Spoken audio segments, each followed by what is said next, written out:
मैं जबलपुर बोल रहा हूँ, वह शहर जो अपने गौरवशाली इतिहास और समृद्ध सांस्कृतिक धरोहर के लिए प्रसिद्ध है। मेरे इतिहास के पन्नों में रामायण और महाभारत काल की वो घटनाएं मौजूद हैं जिससे आप अनजान हैं। उन बातों का उल्लेख आज भी मेरी नदियों, पहाड़ों और मंदिरों में मिलता है। चलिए मेरे इतिहास के सफर की शुरुआत करते हैं, जहां मैं आपको रामायण और महाभारत काल से लेकर ब्रिटिश काल तक की अपनी यात्रा के बारे में बताऊंगा। आज मैं आपको मेरे जबलपुर के बारे में ऐसे ऐसे राज खोलने वाला हूं जिनको जानकर आप भी हैरान रह जाएंगे। इसी के साथ मैं सभी टूरिस्ट और धार्मिक स्थानों की यात्रा भी करवाऊंगा।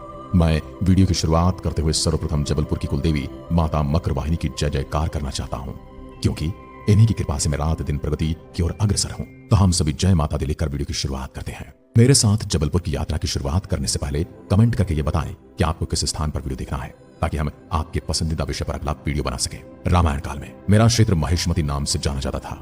महेशमती नगर के राजा कार्तवीर्य अर्जुन को 1000 भुजाओं वाले राक्षस के रूप में भी जाना जाता है, जिन्हें सहस्त्रबाहु कहा जाता है, जिसे भगवान परशुराम ने अपने पराक्रम से पराजित किया। इस क्षेत्र का वर्णन रामायण के विभिन्न प्रसंगों से मिलता है। ऐसा कहा जाता है भगवान राम, माता सीता और लक्ष्मण वनवास के दौरान यहाँ से गुजरे थे। यह क्षेत्र ऋषि मुनियों की तपोभूमि था, जहां उन्होंने अपनी साधना और तपस्या का इसे केंद्र बनाया था। महाभारत काल में जबलपुर का यह क्षेत्र विदर्भ राज्य का हिस्सा था। विदर्भ की राजधानी कुंडिनपुर थी, जो आज के समय में खरगोन के नाम से जानी जाती है। विदर्भ राज्य का महाभारत के युद्ध में महत्वपूर्ण योगदान रहा। यह क्षेत्र एक प्रमुख व्यापारिक मार्ग का हिस्सा था, जो उत्तर और दक्षिण भारत को जोड़ता था। इस मार्ग का उल्लेख महाभारत के वन पर्व में मिलता है। महाभारत काल के बाद इस क्षेत्र में कई राजवंशों का शासन रहा। इनमें वाकाटक, राष्ट्रकूट और कलचुरी वंश प्रमुख थे। वाकाटक वंश ने इस क्षेत्र पर 3री शताब्दी में शासन किया और उनके शासनकाल के दौरान जबलपुर में कई महत्वपूर्ण सांस्कृतिक और धार्मिक केंद्र स्थापित किए गए। इसके बाद राष्ट्रकूट वंश ने यहाँ पर अपनी अनूठी वास्तुकला का उदाहरण प्रस्तुत किया, जिनमें मंदिर और किले प्रमुख हैं। जबलपुर पर गौंड वंश का भी बहुत ज्यादा प्रभाव रहा। गौंड राजा मदन सिंह ने इस क्षेत्र को अपनी राजधानी बनाया और यहाँ पर एक नया शहर स्थापित किया, जिसका नाम मदन महल रखा गया। मदन महल किला आज भी उनकी वास्तुकला और पराक्रम का प्रतीक है। मुगल काल के दौरान जबलपुर पर मुगलों का आक्रमण हुआ, लेकिन गौंड राजाओं ने अपनी कुशल रणनीति से मुगलों का सामना किया और अपने राज्य की स्वतंत्रता को बनाए रखा। मेरे इस विशाल जबलपुर का नाम जबली ऋषि के नाम पर पड़ा, जो यहाँ पर एक महान संत थे। ऐसा माना जाता है जबली ऋषि ने यहाँ तपस्या की और इसलिए स्थान का नाम जबलीपुरम पड़ा, जो कालांतर में जबलपुर हो गया।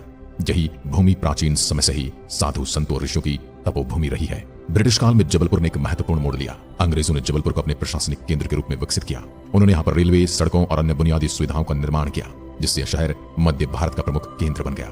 अंग्रेजों के शासन के दौरान यहाँ पर कई चर्च, भवन और किले बनवाए गए, जिनका वास्तुशिल्प आज भी देखने योग्य है। उसी दौरान जबलपुर का विकास तेजी से हुआ। इसे मध्य प्रदेश की संस्कार धानी कहा जाने लगा।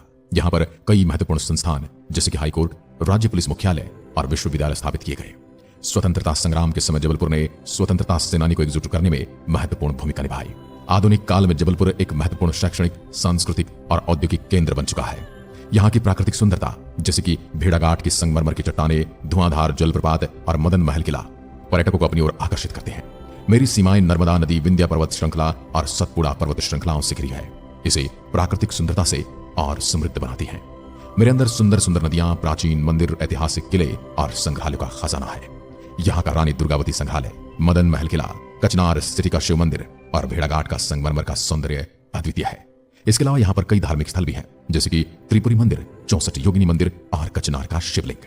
मेरे क्षेत्र में प्रमुख भाषाएं गौंड, हिंदी और मराठी हैं।